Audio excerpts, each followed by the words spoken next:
Hey, are you ready for yet another interesting story time? Time to learn something new. Namaste. I'm Ruchi, your very own Desi Economics Kudi, and this time I'm back yet again with another interesting storytelling session to make an economics concept super interesting for you. What's this concept? Purchasing power parity. Sounds like a handful, right? But it's actually quite a useful topic, especially if you are someone who understands the importance of knowing about the standard of living.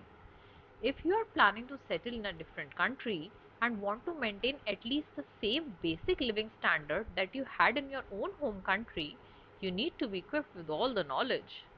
Intrigued? Let's see what this buzz is about.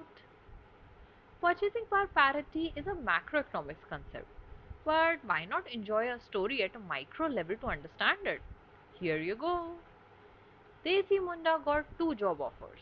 First one in his very own home country that offered him a salary of full 10 lakhs, or you can also say rupees 1 million an year. Sounds good. But the second one was even better, or at least it felt so. He got an offer to join a company based in Videsi country that offered him a salary of $50,000 a year. So how should he compare both? You must be thinking that's a stupid question.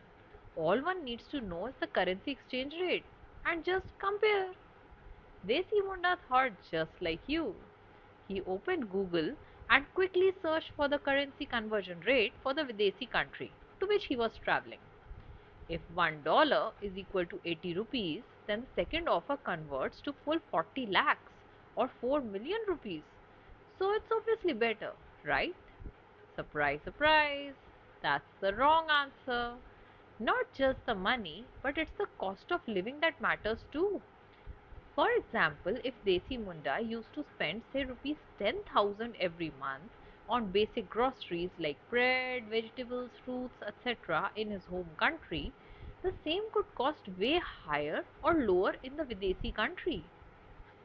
Just like you, Desi Munda was in for a shock when he compared the prices because his friend who resided in Videsi country told him over a call that one packet of white bread that costs only rupees 20 in Desi country costs $2. That's roughly rupees 160 in Videsi country. Wow! That means the exchange rate led to a totally wrong conclusion for the Desi Munda. In fact, all the basket of his basic groceries would cost him at least 10 times of what he was spending in his home country. No wonder the salary offered was higher, but the cost of living in the foreign country was pretty on the high side too. Of course, rent and other things contributed to it as well. This is the base of the concept of purchasing power parity.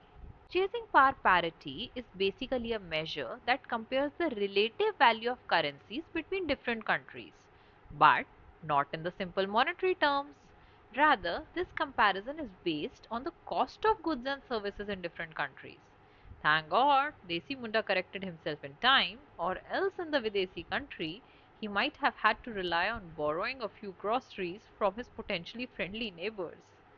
This is why knowing about purchasing power parity is important. How is PPP calculated? Taking Desi Munda's example, if he wants to maintain the same standard of living as he had in the Desi country, then he needs to know the money needed in Videsi country to buy the same quantity of goods and services that he used to buy in the Desi country. If Desi Munda bought essentials like bread, vegetables, fruits, masalas, ghee, etc., worth rupees 10,000 in Desi country, and for the same quantity of goods and services, if he needs $4,000 in Videsi country, then the purchasing power parity is 1 rupee is equal to $0.40.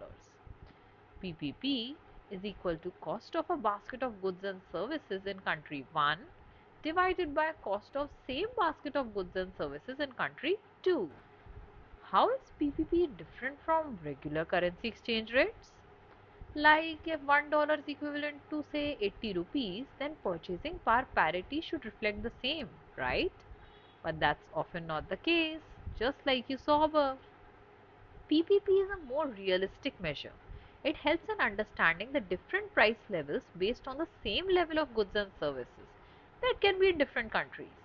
Basically, it facilitates comparison. The basket of goods and services is the key here, not just the currency. But why is purchasing power parity important? Why all this buzz? Because exchange rates reflect fluctuations based on currency trading and maybe could completely overlook the actual prices of goods and services. After all, knowing the cost of living is important too. If Desi Munda randomly took the second offer without thinking about the cost of living, he might have actually taken a potentially wrong decision. Though the computation of PPP is easier said than done. Desi Munda found his head reeling when he tried to make a list of goods and services he consumed. Where could he find the comparable prices of these in the Videsi country? That's why for individuals finding purchasing power parity is almost impossible, though not for the governments and certified agencies. They calculate PPP based on a predefined list of basket of goods and services. Yes, it's difficult to measure, but still an important measure because it helps in understanding the real value of currencies.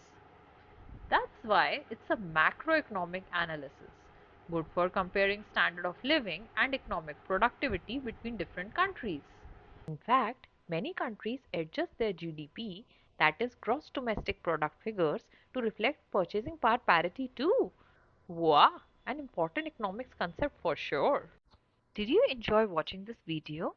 If yes, don't forget to hit the like button and subscribe for more such amazing animated videos on economics that you will surely love. See you next time.